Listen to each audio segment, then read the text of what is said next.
Hello there and welcome to World News Program, streaming to you live on All 24 News. I'm your host, Kufa Zachary, and up next are the headlines. Many Palestinians were killed and injured in Zionist massacres across Gaza Strip. Zionist forces invade Jabalia and forced residents to leave.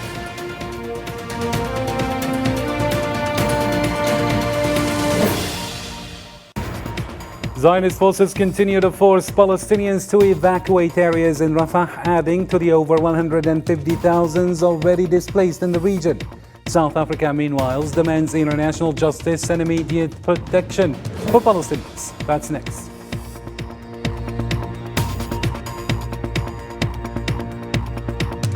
Also coming up, 3 new mass graves are found with 80 bodies in Gaza's Shifa complex, and over 10,000 are still trapped in the rubble. The UN calls for independent investigation and warns of food supplies depletion.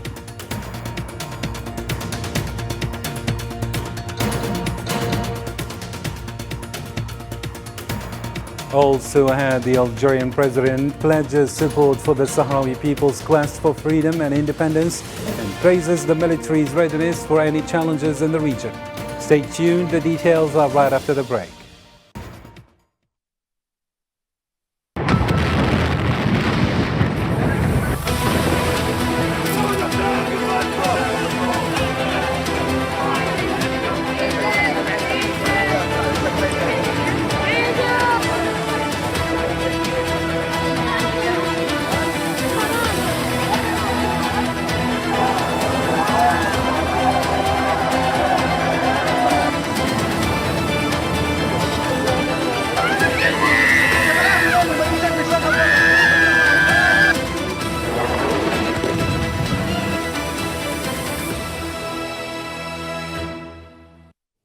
Hello again and welcome to the program. First off in our news, in the last 24 hours, Zionist forces carried out 4 new attacks in Gaza, resulting in 28 deaths and 69 injuries.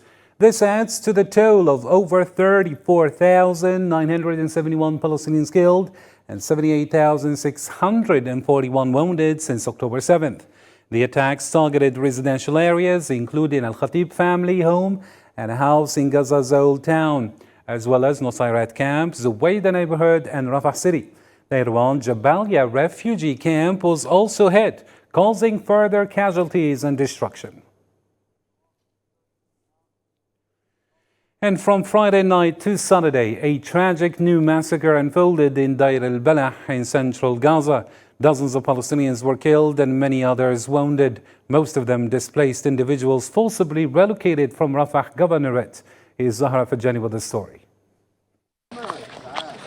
In Gaza, the Zionist war machine keeps chasing the displaced wherever they go, even in places deemed safe by the occupation. This is the scene this relentless pursuit left behind at Al-Aqsa Martyr Hospital in Deir al-Balah on Saturday morning.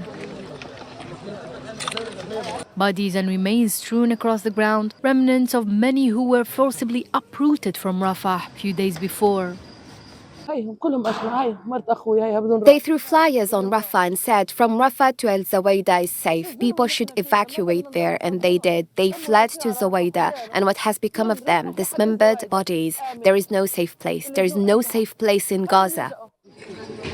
Awad Naji is one of the victims of the savage Zionist violence. His story exemplifies the agony lived by many innocent Palestinians, forced into displacement by the relentless waves of genocide. He sadly lost his wife in the Zuwayda massacre in Deir al-Balah. His dream of performing Umrah with his beloved companion was shattered by the cruel Zionist war.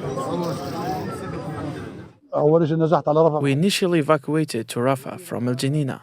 Then we evacuated here after they said that the central area is safe. There is no safe place in all the Gaza Strip. There is no inch that is safe. They said it is safe. It's not safe. They hit randomly and without warning. Allah is sufficient for us, and He's the best disposer, and He's the best disposer of affairs. As the entity's aggression escalates in the Central Strip, more and more people are being forced to leave their homes, with casualties on the rise. Sadly, a lot of victims are innocent children and women.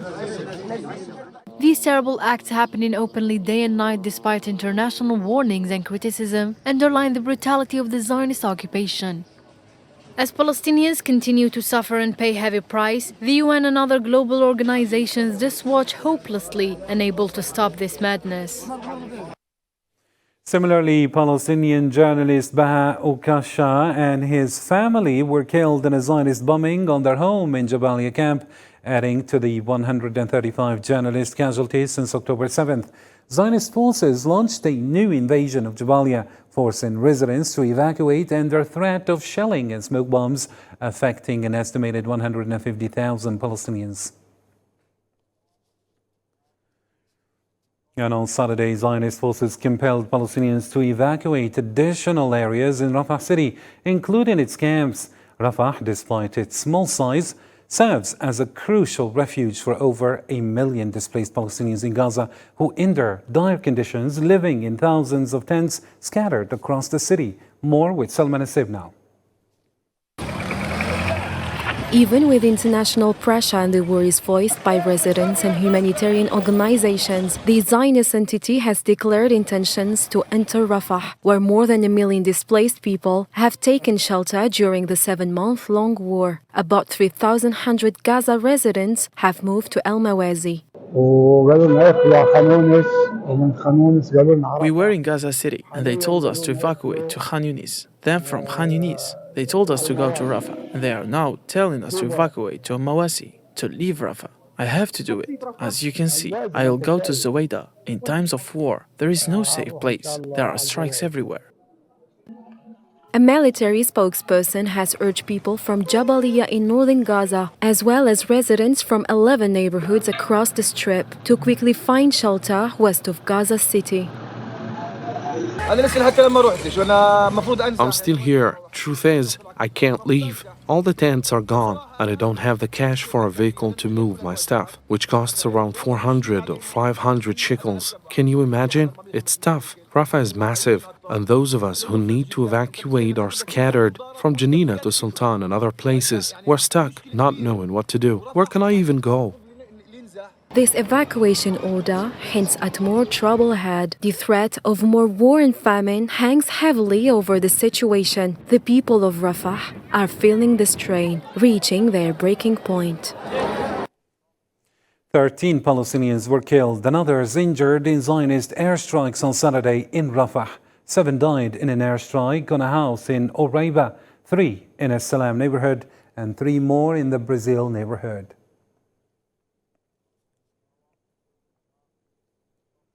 The United Nations Relief and Works Agency for Palestine Refugees, UNRWA, reported that over 150,000 Palestinians were displaced from Rafah city due to Zionist occupation forces invading its eastern areas. UNRWA's media department official, Louise Waterridge, mentioned on the X platform that the expansion of evacuation instructions by Zionist forces has affected at least 300,000 Palestinians across the Gaza Strip. Everywhere you look west of Rafah this morning, you see families packing their belongings, and the streets are largely empty. UNRWA estimates that 150,000 people have now been displaced from Rafah. Evacuation orders have been issued for new areas towards central Rafah in the south of Jabalia and northern Gaza. At least 300,000 citizens were affected by the expansion of the Israeli occupation forces' instruction to evacuate residential areas throughout the Gaza Strip towards the center of Rafah in the south and Jabalia in the north. South Africa has made a fresh appeal to the International Court of Justice seeking urgent measures to safeguard Palestinians in Gaza following the Zionist invasion of Rafah city. The South African presidency, in a statement on its website, emphasized the need for swift intervention and investigation into actions causing irreversible harm to Palestinian rights, including the use of artificial intelligence in targeted killings. The urgent request comes to protect the Palestinian people from gross violations of their rights under the Genocide Convention in the wake of the escalating of the Israeli attack on Rafah, which possesses a severe threat to humanitarian supplies and basic services in Gaza and the survival of the medical system and the Palestinian in Gaza. The Palestinian Ministry of Health in Gaza reported the discovery of 3 new mass graves at the Shifa Medical Complex, along with dozens of bodies within its section, bringing the total recovered bodies to over 520. The UN Security Council, led by Algeria, unanimously adopted a statement calling for immediate, independent investigations into these graves, expressing deep concern over the reports and urging restricted access for investigators to all grave sites in Gaza. The Zionist occupation forces have closed both the Rafah crossing or land crossing with Egypt and the Karam Abu Salim commercial crossing in Gaza. This worsens the humanitarian crisis, heightening fears of imminent famine. More with Osama Yadi. Amidst the continued war of genocide perpetrated by the Zionist forces, Palestinians in the center of the Strip wait for their turns in front of a charity association to obtain the little food available for their families, a difficult situation for thousands of mothers to find something to eat or something to feed their children with. The children ask for food all night long. They always say, "Mom, grandmother, we're hungry." I also accommodate displaced relatives, which means that there are 25 of us in total. Rafah crossing, the only crossing point for bringing in aid and evacuating the injured, is closed for the 5th day in a row, while the occupation forces continue to close the Karim Abu Salim commercial crossing for the 9th day, with a complete halt to the entry of food and medical aid, which threatens with death from starvation, as happened in Northern Strip. I fear that the situation here will be worse than in the north, because if the Rafah crossing point is closed, we will starve. They only distributed canned goods anyway, and we become sick from it. 8 trucks continue to line up on the other side of the Rafah and Karam Abu Salim crossings, and despite UN and international organizations sounding the alarm and calling for the opening of the 2 crossings, the occupation continues its crime of cutting off all roads that might deliver any supplies of food and medicine to the Palestinians as they continue to invade every corner of the city. All aid enters through the Rafah crossing point, whether it is medicine, tents, clothing or food. As you can see, since the Rafah crossing point closed for 4 days, food is scarce. We used to take milk from schools, diapers, tissues and food. But after the crossing point closed, they stopped distributing aid. My daughter has to drink milk every day because she is a child. For Palestinians, famine, genocide and poverty have become a cruel daily life that they must endure to survive at a time when the world has not been able to afford the least of life necessities, peace, shelter and food. The UN Office for the Coordination of Humanitarian Affairs, UCHA, warned that food supplies for southern Gaza will run out due to the closure of crossings of Rafah. UCHA head Georgios Petropoulos urged immediate aid and fuel entry in a video posted on the X platform. The closure, especially of Rafah crossing and Karim Abu Salim, has severed access for us to fuel, to supplies, and the movement of humanitarian staff.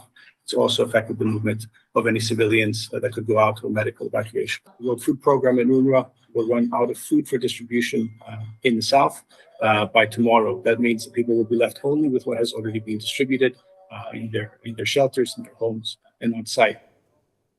Algerian President Abdelmajid Tebboune reiterated Algeria's commitment to facilitating the State of Palestine's full and permanent membership in the United Nations.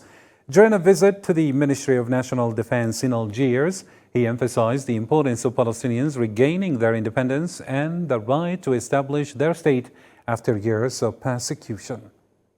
الضباط الجزائر بعد ما حاولنا بقدر الاستطاعة باش نلم كل فصائل هنايا وكل جو قبل 82 إدخال فلسطين كعضو ملاحظ في الأمم المتحدة كانت الجزائر هي اللي ناضلت من أجله وصلنا للنتيجة. قاعد نذكروا الخطاب آنذاك تاع المرحوم الزعيم الراحل ياسر عرفات في الأمم المتحدة. 88 بعد إعلان الدولة الفلسطينية هنا. اليوم رانا نسعى باش فلسطين ترجع كدولة كاملة الحقوق كاملة الأركان في الأمم المتحدة. President Tebboune further warned against overlooking the Palestinian issue and its people, rejecting any attempts to impose a new Nakba on them. فيه طبخة اللي نسيان أو تناسي أن فيه شعب يسموه الشعب الفلسطيني وممكن يقوم بدولة تاعو. باغيين يمحوا كل شيء. فلسطين لازم ترجع دولة، والتنازلات اللي عطاوها فيها كفاية. وضعوا السلاح، فاتوا على أوسلو، فاتوا على كامب ديفيد قبل أوسلو. آن الأوان باش يديروا دولتهم، باش تعاود تشردهم ويرجعوا النكبة تاع 48. هذه احنا ما نقبلهاش ونناضل باش ما تكونش إن شاء الله. President Abdelmadjid Tebboune reaffirmed Algeria's rejection of the genocide and liquidation committed by the Zionist occupation against the Palestinian people, citing Algeria's historical struggle and active role in international forums. فيه مجزرة بأتم المعنى. Un génocide. Ça ne s'appelle pas autrement, ça s'appelle un génocide. يعني تصفية الشعب الفلسطيني جسديا. هذا الشيء اللي صار اليوم 34,000 شهيد، أطفال ونساء وغيرهم. وين ماشيين؟ أنت تجي ترمي قنبلة فيها طن 10 قناطر في على منازل وعلى أحياء أهلة بالسكان، وش معناتها؟ بغيت تمحيهم. احنا ما نقبلوش لا كشعب لا كدولة ولا كعضو غير دائم في مجلس الأمن، ولا كعضو مؤثر في عدم الانحياز في منظمة المؤتمر الإسلامي ولا في اتحاد إفريقيا ولا في اتحاد. ما نقبلش. Algeria stressed the imperative of establishing a Palestinian state without any delay, welcoming the UN General Assembly's resolution supporting Palestine's full UN membership. The country reaffirmed its commitment to consolidating international consensus in the Security Council to an independent Palestinian state, crucial for peace in Palestine.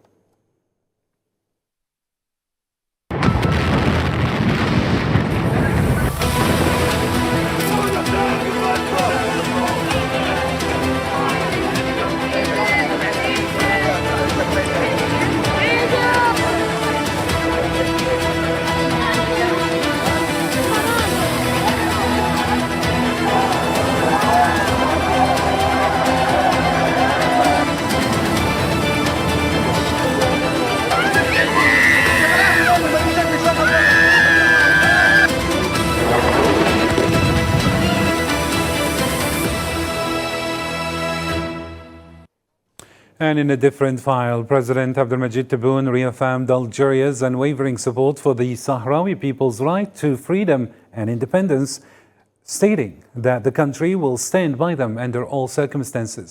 He called on the United Nations to expedite the decolonization process and enable the Sahrawis to exercise their right to self-determination referendum. اللي خلاو الجزائر اليوم مستقلة. القضية الصحراوية معروفة، جيراننا هذو لازم تصيب حل. الشعب الصحراوي لازم الاستفتاء ليديه لاستقلاله ولا يقرر قرار آخر، وكان الشعب الصحراوي اللي يقرر، ما كانش اللي يقرر في بلاصتو. شعوب كان شبان اليوم راه في عمرهم 45 سنة، زادوا في المخيمات 44 سنة هو عايش في مخيم، يعني خلاص فقد كل أمل، باغي ينتفض، باغي يفوت العنف. احنا ما نقبلوا لهمش العنف، ولكن لازم الأمم المتحدة تقوم بالدور تاعها. لازم فيه شعب اللي المصير تاعو مازال على طاولة الأمم المتحدة، لجنة تصفية الاستعمار، سرعوا لنا بدأ تصفية الاستعمار.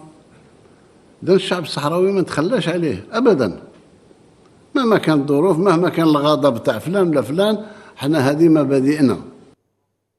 President Abdelmadjid Tebboune assured that Algeria harbors no hostility towards its neighbors and seeks no conflict whatsoever.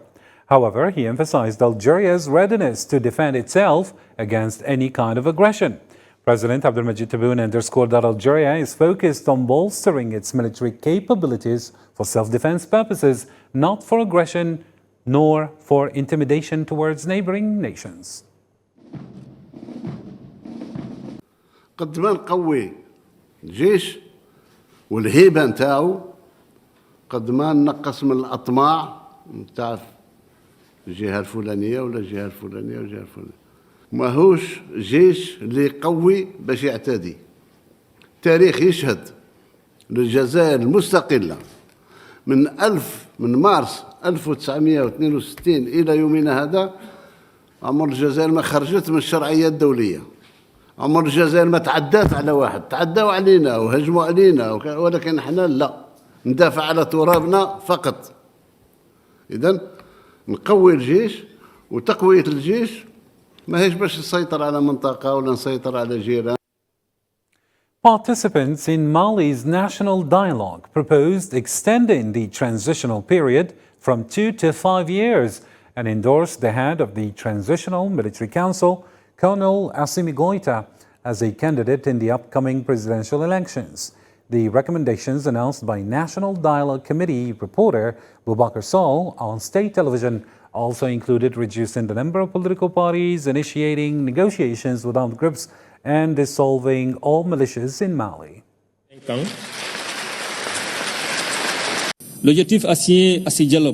The objective assigned to this dialogue was to diagnose the causes of intra-community and inter-community conflicts in order to outline an architecture of lasting peace, soothe the social fabric, and strengthen living together. The challenge of this inter-Malian dialogue was the preservation of national unity and territorial integrity. I am happy to see that Malians have understood this and have taken ownership of the process.